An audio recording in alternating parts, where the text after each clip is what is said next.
Oh, that's new. All Mhm. right. All right, guys. So I've been reading Atomic Habits by James Clear, and I cannot say enough about it. Like Catherine, this is coming to you after I get done with it. I didn't market it on purpose because I was like, this is one that can be passed around. I ordered it on Audible, but I was listening to it in the car, and I just knew that this was a book that you had to kind of work through.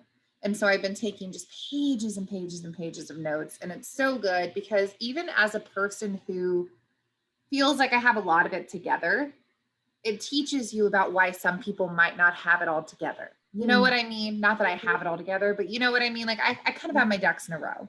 And so it gives you that other perspective of why people might get stuck in where they are. So starting in kind of the middle of the book, and even if you guys haven't read this yet and are looking to read this in the future, this will kind of just give you a little taste of what it's about. A lot of neuroscience, a lot of based on research, but he talks about the less energy the habit requires, the more likely it is to occur. So effortless habits are usually convenient too, right? Like the things, and we know this, buying nails from somebody, right?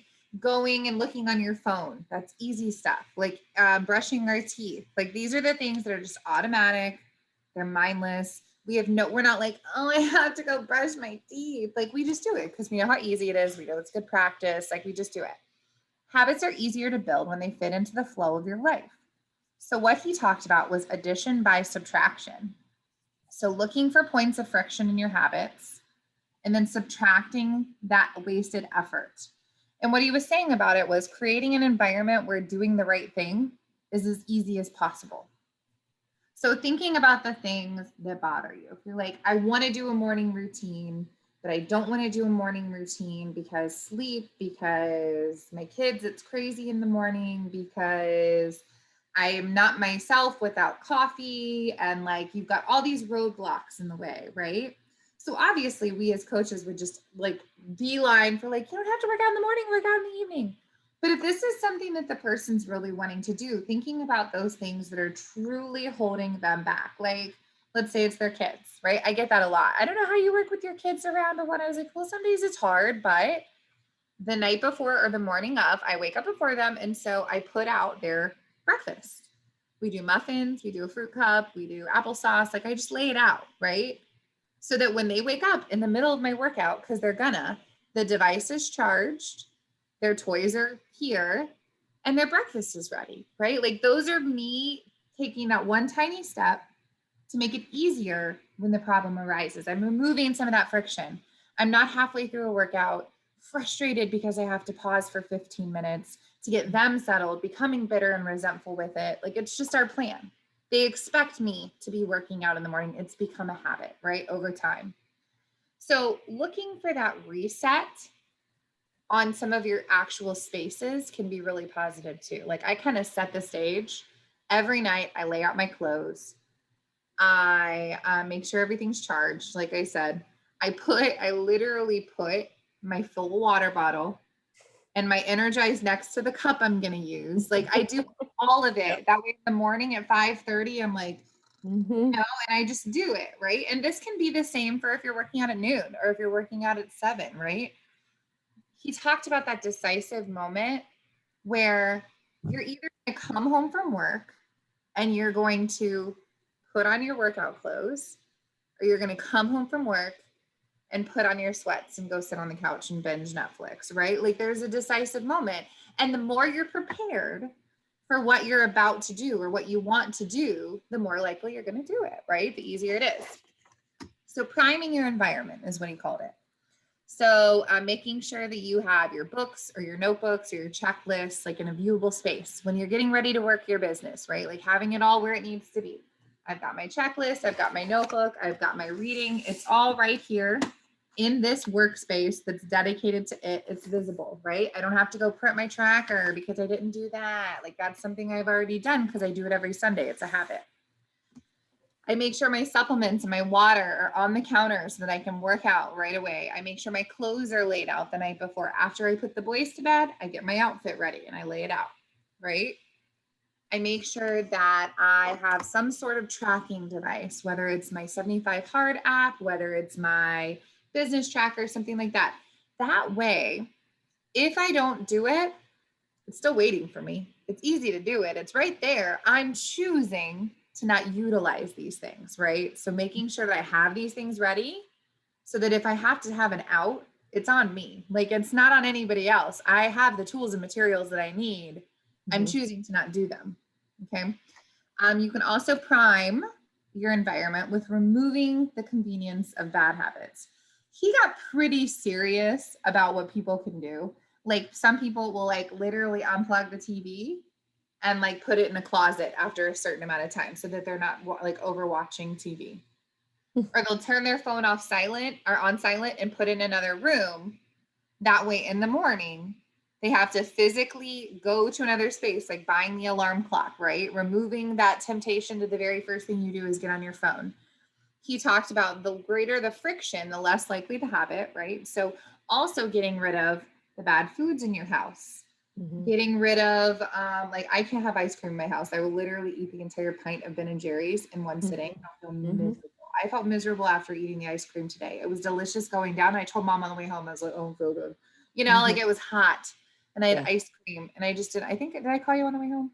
I called you on the way home. Right. It didn't feel good. Felt good at the moment. Right. But like, it's something that like, we know these things about ourselves. So we need to tap into those, right? I know I've been on my phone lately. I know it because, or I've been on my phone too much lately because it tells me every Sunday, your usage was up 15% to 5 hours. Now, hear me out. An hour of that, an hour and a half of that is my workout. It counts that as my phone being used because it's on my phone, like my camera, like me having my camera up counts as usage for my phone. But it's still way too much. Every time I see something buzz on my watch or buzz on my phone, I look at it because it's easy to do that, right? So making sure that it's either in a different room. I'm going to turn these notifications off of my Fitbit this summer because I'm going to be home. If my husband needs me, it'll still buzz me if he's calling, right? But I'm not going to be doing this and then coming to find this when I'm supposed to be either resting, playing with my kids, fill in the blank, right? So taking away those things that you know are going to get in your way, right? Being smart enough to recognize those things and then actively make a change for it. So how can we design a world where it's easy to do what's right? We have those decisive moments, those kind of forks in the road, those this or that kind of situations. The more we have our life primed and our environment primed, the easier it's going to be. So we talked about the 2-minute rule. When you start a new habit, it should take less than 2 minutes to do. So this is more for, we're already in the habit with our workouts. We're already in the habit with those kind of things. This is more an understanding of what people might need. Okay. When you go to you say, I want to read before bed, read a page, read for 2 minutes. Good, check, you did it, right? And continue building on from that. I want to do yoga. All right, get your mat out. Takes no time at all. It's already out. Now you have a decision to make. Are you going to leave it in the middle of the floor and walk away? Or are you going to do it, right? If you want to run 3 miles, put your running shoes on. Tie your laces. Go to the stop sign and back, right? Like these are little baby steps that once you start doing them, it feels silly to back out of them, right? So a new habit should not feel like a challenge at first. The actions that follow it can be challenging, right? So it's not hard to read a page. It's not hard to get our yoga mat out. It's not hard to tie our shoes. The running part might be hard, but we need that gateway habit to feel successful, to lead you down a more productive path.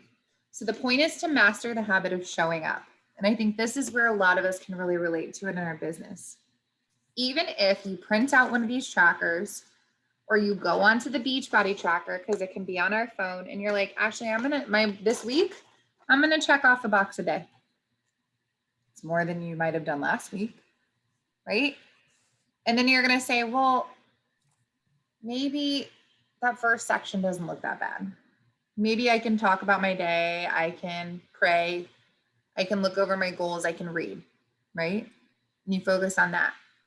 And then you get to the point where you're like, all right, I'm comfortable with the last section. Don't talk to me about invites yet, but I'm good with like writing down 3 things that I'm proud of.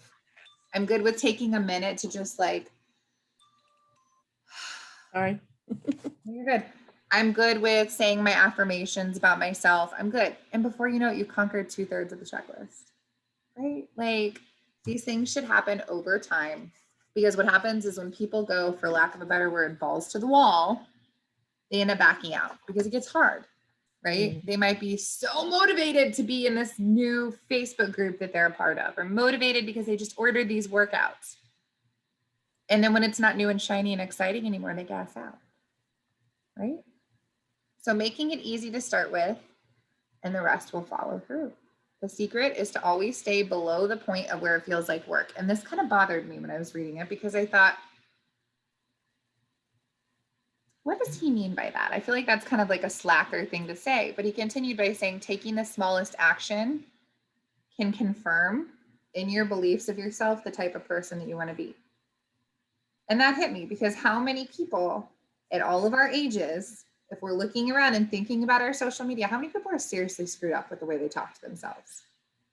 They genuinely believe that they can't do things, or they don't deserve things, or they shouldn't even bother, or all that. Like, I'm not I'm not a dancer. Mom's going to do that program. I don't need to do it. I'm not a dancer. But I tried the sample, and that one tiny thing gave me the confidence to do it for a freaking month and to still sprinkle it into my workouts, right? Like flipping that idea with the tiniest action to like, I'm not a dancer, but I'm a person who finds joy in that, right? I'm not a runner, but I love going out in nature, and trail hiking is my thing. I'm not necessarily a Olympic swimmer, but getting into the water and just finding that moment of peace, like that's the type of person I want to be. You know, and not everybody runs marathons, not everybody does these big, massive, groundbreaking things, but people can change their ideas about who they are and how they operate in the world because of tiny little things that happen. Okay. So to recap, sometimes success is less about making good habits easy, and it can be about making other things hard, right? Like we don't want to necessarily like give ourselves the out, but like if we've already done that tiny action, well, you'd be backing out if you didn't, like, you've already put your shoes on, you've already laid out the mat, you've already started reading your book. You really want to say you read one page today? Is it? That's all you got? Okay. So making sure that you change the task to where you've got that gateway, to where you have some room for success, and you can build into the type of person that you want to be. So some simple one-time actions to take away with for our people, right? These are all about getting healthy in terms of mindfulness, or, you know, maybe somebody needs to buy a water filter. Maybe buying a water filter will get them to have a glass of water. And then I want another one. You know, if you give a mouse a cookie, if you give a girl a water filter, I don't know. Maybe talking to them about like, well, have you thought about using smaller plates for your dinner? Like that might be a simple solution. Like if you're worried that you're overeating, maybe just like putting what you would think that you need. If they're like totally against portion cups, obviously we go to that, right? But like maybe like try to portion it out on like a smaller plate and see what you think. Does it feel like too much? Does it feel okay? You know, like what do you think? If they're saying, you know, social media, their mental health, all that stuff, you thought about unsubscribing or unfollowing those things that are bothering you, right? These are things that we can offer to people. Turning off notifications after a certain time, muting your phone, leaving it in the other room. These are little things that we get to help people through. Deleting apps that might like trigger, like I got rid of Snapchat. It was driving me crazy. Okay. Maybe talking about setting, if they're stressed about their finances and everything feels overwhelming. Okay. Have you thought about auto bill pay, like in setting stuff like that up? Like little things. We're not life coaches, but these are little things that can take people out of that dark space and move them into a healthier one. You're struggling with work and working from home. It's really like your hips and your back and everything. Like, have you tried getting some new shoes or like a chair? Like, if you thought about thinking about your chair and like the way that it feels, maybe a stand-up desk, right? Like giving these little tips to build value and to build confidence for these people, tiny steps to help them, right? Have you thought about walking to the stop sign nearest to you or the corner of your street, right? And then if they're like, I just don't have any time, what are you doing when you get home from work? Like, what's that look like for you? Oh, well, I usually watch the news and I'm making dinner and I blah, blah, blah. Have you thought about maybe like turning off the TV by 7? It's like, you want to pick up reading or you want to move more, right? They might not like it, but it might be that thing that kind of is like, you know? So that's all I got for today. What are some little things that kind of stick with you that you're thinking about either implementing in your life or using as a toolkit for your business? Nothing. Ashley sucks. I'm just kidding. No, I'm just thinking, I'm processing the question. I mean, definitely my water, like I noticed, like I fill up my bottles that I take to work with me every day because I had the water at school I don't like, even out of the special water filler thing. It doesn't taste good to me. So I fill that part up, and that's become a new part of a routine for me. So I know, and I mean, I know how much I typically get in before my workout and around there. So if I take these bottles with me, I'm going to get finished with my water intake by the time I leave school or on the way home. And setting up, I do that where I set up my water and my Energize the night before. I wasn't sure if I could add the Energize to it, if it might lose some of its power. So I don't add it until the morning. Yeah, I don't add it until the morning. Yeah. But definitely these things that took me a while at the beginning are now just something that's normal. And I think water was such a tricky thing for you before. So the app definitely attributed. And because you have this target, you've taken it to the next step and you're like, well, if I know that I don't like the water at work and I'm not going to drink it, I'm going to make sure that I take away that friction and I'm going to bring it with me. Right. I know there's going to be literally nothing that I will eat at school because even the delicious vegetables are raw and I'm a cooked veggie girl. So I have to make sure if I don't pack my lunch, I will not be on plan that day. And it's something I just have to know about myself because pizza's yummy at school. So is the mac and cheese. But I know if I don't pack my lunch, I will be off plan. And it's something I've got to decide to do every day. And it's sometimes, but I do, in order to curb that, because I know that some mornings are more chaotic, I get a couple of those little frozen meals, like the Power Bowls and little things like that. Like there's a cauliflower crust pizza that I really like when I'm frantic and I'm throwing things into the lunchbox. I know that I can grab those a couple times a week so that it doesn't feel so forced. And I also have cans of tuna at work with the pull top that if I forget my lunch or something happens, I've got that. Buffering in those Jessica, I think, is asking to repeat the question. Yeah. So Jessica, we were talking about priming your environment to like not only set you up for success, like laying out your workout clothes the night before or putting all your work materials in one spot so they're organized and easy to get to, but also eliminating, like seeing the friction in why you don't do things and being proactive about like making sure to eliminate those problems so that you're more successful in your habits. Mom, did you want to talk about something? I was just going to say that, like, for me and my age group, most of the people I talk to, they don't use excuses as to why they can't do the thing to me, because they look at me and they're like, if you could do it, I should be able to do it. We're the same age. The only thing I get throwback on is, well, my foot hurts, or well, my ankle hurts, or I can't bend down and I can't, and removing that from their thought process is something completely different than what you're talking about. But that's my biggest roadblock for people that I talk to. For me personally, doing things like you mentioned, the tracker sheets and, the prepping and just setting things up, knowing that once I pour that Energize and mix it up, I'm going to do the thing. And prepping, something I've noticed here lately, because we've been a little more active since COVID's kind of down in the bottom of the list here.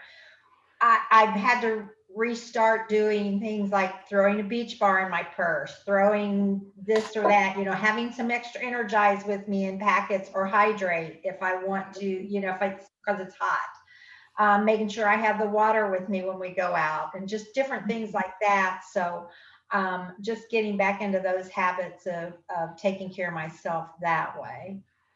Right. And I think a hard thing too for people who like, even like Catherine, you were the last one out of the four to join us, but people still see you, you're in it enough to where people still see you doing these things day after day. You've built up that credibility with it, right? And so sometimes we might need to take a step back and be like, okay, I didn't always.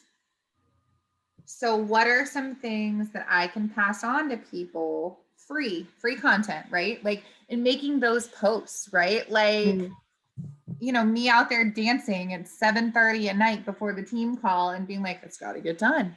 People are like, dang, you're hardcore. And I'm like, no, it's not even that. It's just that like, I've done this stuff for so long and I've made this promise to myself.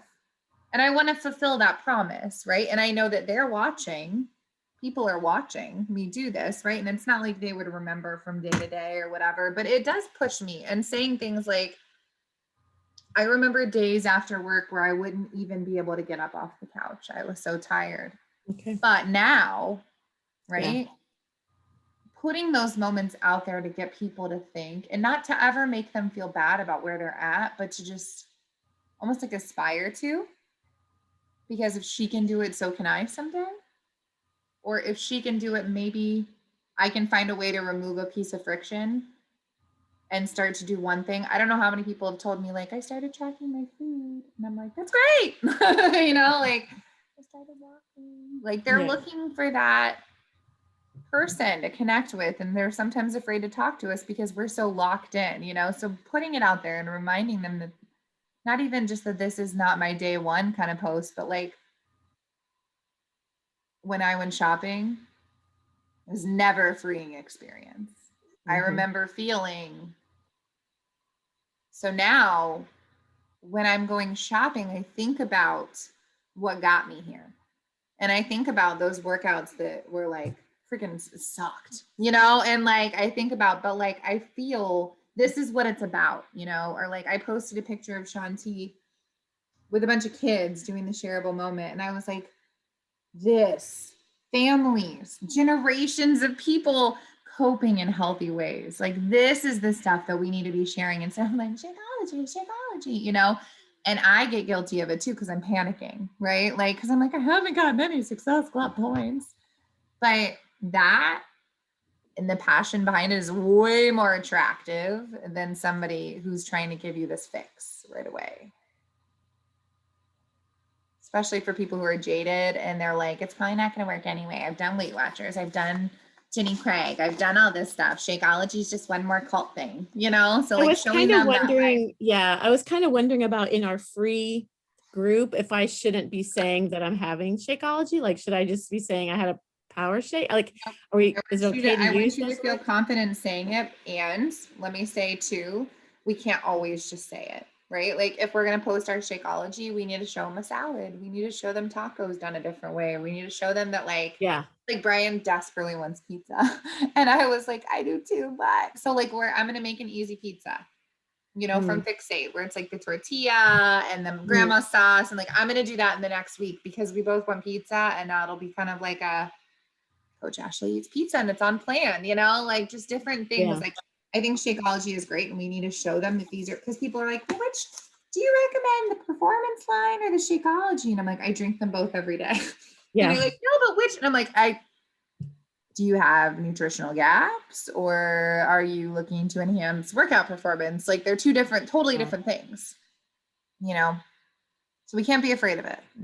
Okay. But okay. So it's okay to say it, but also show like, right. Yeah. The dinner that I thought actually the picture of my dinner plate, except for the margarita, was pretty good because it didn't see like it just had a little bit of guac on it and a little bit of, I actually did pretty well with that meal. When I thought about it later, I was like, I didn't really Yeah. go crazy with that meal. And having those moments within the been off chat. since this afternoon, but and But the like whole, having those moments within the chat, like I actually did better with this than I thought. I portioned out my guacamole because I know it's higher and blah, blah, blah. And like showing that to them, Okay. that like every little bit counts that we're trying to do here, So Jessica, what are you thinking about? What are things that you do to help kind of set yourself up for success or eliminate the things that might get in your way? Well, one thing is I stick to whatever program I'm committed to. I think it was like 3 times because of the snow and whatnot that I couldn't actually do the 5K.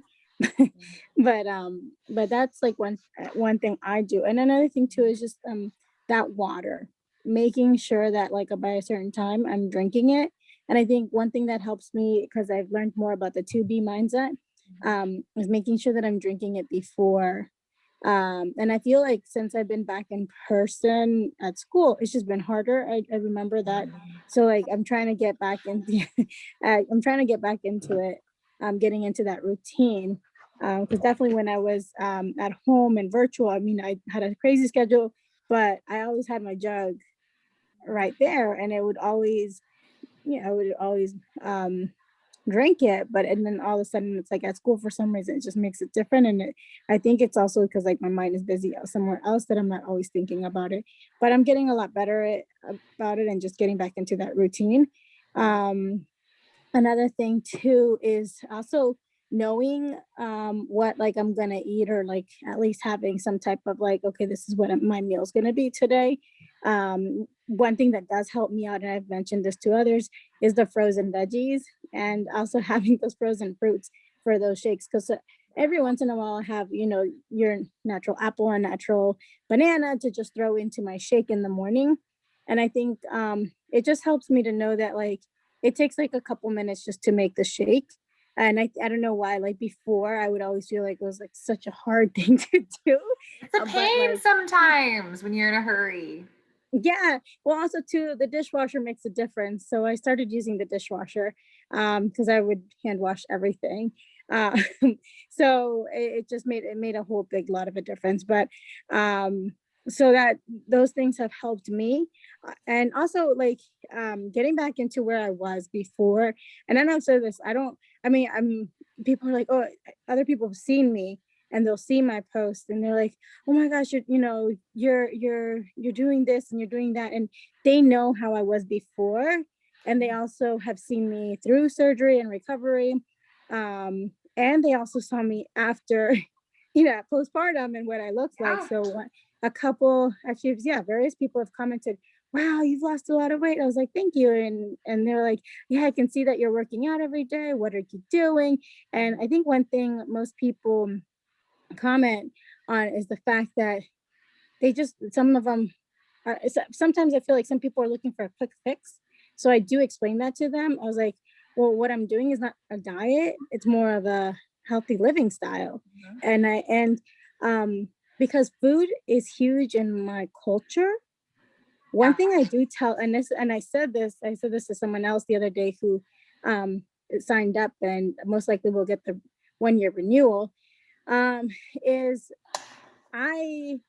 if I know that there's going to be some type of barbecue or some type of like selling of food for Bolivian food, because they have it almost every week, honestly, weekend. And then I plan for it. So I will like in the mornings, I'll drink my shake and I'll tell them, because I know they don't serve that many vegetables. I'll put 3 servings of vegetables, and then I'll just make sure I get 1 vegetable throughout the day. And then I know like I'm set with my veggies, and if I have extra, it's fine. But and then I go to the barbecue and I have my protein, because for me, there's like about 3 cups left of protein. So and so I did tell them that, and I did tell them too, like with I like the 2B mindset, but I feel sometimes that I combine the both of them, because that's just what works with me since I work out at night. So I tell them, I'm not going to have a lot of carbs at night, but I'll have just a small piece, like a small part of it. So, so that's something I do let them know. And I tell them I'll eat the Bolivian food. I don't crave it as much as I thought I would. But yeah, I don't really crave it, but I do eat it if I want it. And I'm more selective now as to what I'm putting into my body in terms of like what I wanted to really eat, like what is really worth eating. And I think too, being secure enough with the choices that we're making to say, like, I'm going to a cookout on Memorial Day where literally they're going to have a vat of macaroni and cheese that I know I like. So I'm going to be brave. This is how silly it sounds. And I'm going to bring a serving of broccoli or a serving of zucchini, and I'm going to eat the burger with cheese, no bun. And I'm gonna grab my watermelon, right? Because I know they'll have that there. And I'm gonna ask to use the microwave, and I'm gonna go warm up this broccoli. And people might look at me like I'm crazy, but what do I care? And that's hard, right? Like, especially if it's a stranger. Obviously, this would be like family, things like that. But like, so often we are herd animals, and then we immediately regret it later. So it's like thinking about ways that we can stay true to what we're doing. Because mom's had this happen before where she goes somewhere and people are like, "Oh, Marsha, you're eating blah, blah, blah, blah." And she's like, "Yep." Or like, what? Like, I had that happen last Friday in the hallway with the donut thing. Somebody said, I said, "It's donut day." And it was another teacher, and they said, "But you can't have donuts." I said, "Well, yes, I can." You can bet your duckies. And that reminds me that on Friday, when I get my Friday donut, I'm going to go ahead and tell them that, people have called me out for like, "Oh, but you're doing 75. If 75 days, if having like 12 donuts over the course of 75 days is wrong, I don't want to be right. Like, come on, this is crazy. And like knowing that like you make the rules in your life, Yeah. You just have to Well, live with them. I think too, if they listen and they watch, then they see that we're not doing a diet. We're doing a lifestyle change to where we're trying to teach ourselves control when we can. And if we can't or we don't want to, it's okay. We have to live life too. We can't, I'm not going to be Daniel Prestigion who eats twigs and sprouts and stuff. I shouldn't have said her name on here. You're recording. Love you, Danielle. You're not going to watch. Love you. Obviously I don't eat that way because you're tiny and built and I'm not. But that's okay. I'm 64 and I don't. None of us know how much longer we have to live. I know that. Right. But for when you get up in age, you're like, could this be my last piece of pizza? I don't go there. I'm just saying you've got to roll with things, and people are impressed by that just as much as they are by you working out. Right. And I think making it, people think one of two things when they see our posts, that we make it look easy or that it looks really hard. Right.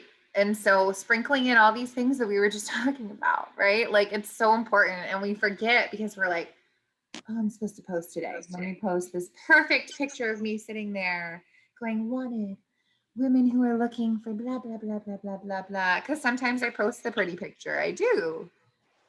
And we forget that like, that's not how it always was. People just only see that one thing. Well, they say you're sweaty, Ashley, a lot, but you know what I mean.